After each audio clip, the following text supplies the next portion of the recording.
After a bruising showdown with Iran at sea, Trump is now hunting for a global fleet to help him retake control of the Strait of Hormuz.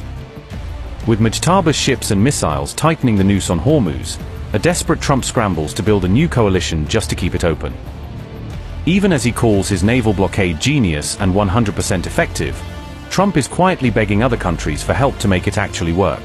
Well, the blockade is genius, okay? The blockade has been 100% foolproof. It shows how good our Navy is, I can tell you that. Nobody's going to play games. After years of insulting allies, Washington is now rushing back to them, hoping they'll step in to stop Mujtaba from turning off Hormuz. The US is pushing for a new Gulf Armada to keep oil flowing, as Iran's moves to halt shipping through Hormuz rattle global markets. While the White House signals an extended naval blockade strategy, the United States is making significant moves in global shipping security. According to the Wall Street Journal report, Washington is working to build a new international coalition to safeguard the Strait of Hormuz. The effort, known as the Maritime Freedom Construct, was formally communicated to US embassies through a directive issued on April 28. This development comes just weeks after Donald Trump declared the crucial waterway completely open and ready for business. Despite that assertion, US officials now acknowledge the urgent need for coordinated global action to ensure safe maritime passage. The proposed initiative aims to restore confidence and stability across one of the world's most critical and sensitive shipping lanes. Key details of the plan were outlined in a State Department cable circulated to American embassies around the world. The cable instructs US diplomats to engage foreign governments and encourage them to actively join the new coalition effort. The alliance would focus on intelligence sharing, diplomatic coordination, and supporting enforcement of existing international sanctions frameworks. Officials say the coalition is specifically designed to counter disruptions and ensure uninterrupted navigation through the strategic waterway. Reports indicate that collective action is seen as essential to demonstrate unified international resolve against growing maritime threats. Any obstruction of shipping routes, officials warn, could have serious consequences for the global economy and vital energy supplies. Participating nations would be asked whether they are willing to contribute militarily or through combined diplomatic and logistical support roles. The mission is expected to be jointly managed by the State Department and United States Central Command. The initiative would also complement existing maritime security efforts led by allies, including the United Kingdom and France. Washington hopes broad international participation will help stabilize the region and ensure the uninterrupted flow of global trade. The push comes even as Trump recently described the Hormuz blockade as genius and effective during remarks on April 29th. We're not going to let Iran have a nuclear weapon. And we've knocked out their Navy, we've knocked out their Air Force, we've knocked out their anti-aircraft, everything, apparatus, everything they have, their radar, they have very little left. And they have some missiles, a small percentage. They have a small percentage of missile-making facilities. We knocked out about 80% of them. The rest could come very quickly if we don't make a deal. They're not going to have a nuclear weapon. They know it, and just about everybody else does. President, regarding Iran, how long are you prepared to maintain the blockade? Could that go several more months? Well, the blockade is genius, okay? The blockade has been 100% foolproof. It shows how good our Navy is, I can tell you that. Nobody's going to play games. We have the greatest military in the world, and I built much of it during my first term, and we've been building it since. And the greatest anywhere in the world, nobody even close. And you see that whether it's Venezuela, and they have a good military in Venezuela, but it was over in one day. It was actually over in about 48 minutes.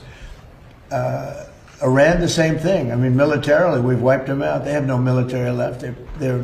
It's all the Navy's at the bottom of the sea. The Air Force is never going to fly again.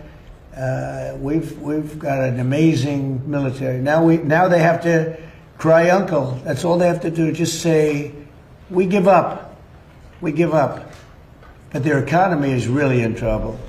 So it's a dead economy. Will Operation Economic Fury and the blockade get Iran to nuclear talks fast enough, or do you think another wave of strikes will be necessary? I don't know. It depends. We have talks. We're having talks with them now, and we're not flying anymore with 18-hour flights every time we want to see a piece of paper. We're doing it telephonically, and it's very nice. I make a call or I have my people make a call, and you know the answer. I always like face-to-face. I consider it better. But when you have to fly 18 hours every time you want to have a meeting, and you know what the meeting's all about, and you know they're going to give you a piece of paper that you don't like before you even leave. It's ridiculous. They've come a long way. The question is whether or not they're going to go far enough. So at this moment, there will never be a deal unless they agree that there will be no nuclear weapons.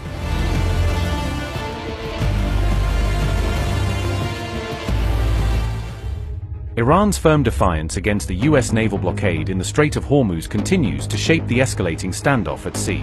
On April 28, Tehran issued a strong statement underlining what it described as its non-negotiable red lines regarding the strategic waterway.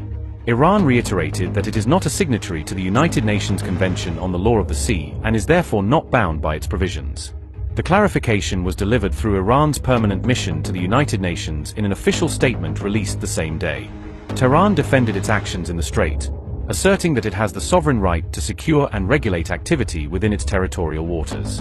Iran further warned that any disruption to maritime trade and global oil flows should be attributed solely to U.S. actions in the region. The Iranian mission also accused Washington of unlawful conduct in Hormuz, stating that such moves risk destabilizing international navigation. The statement read, and I quote, "Iran is not a party to the 1982 UN Convention on the Law of the Sea. Therefore, it is not bound by its treaty-based provisions. As the main coastal state within whose territorial sea the Strait of Hormuz lies, Iran has the legitimate and legal right to take necessary and proportionate measures to address emerging security threats, ensure safe navigation, and prevent the misuse of the Strait of Hormuz for hostile or military purposes. Any disruption to maritime transport in the Persian Gulf and the Strait of Hormuz, and its consequences, lie with the U.S., whose unlawful actions endanger international navigation. Lasting stability and security in the Persian Gulf and the wider region can only be achieved through a durable and permanent cessation of aggression against Iran, supplemented by credible guarantees of non-recurrence, and full respect for the legitimate sovereign rights and interests of Iran." End quote.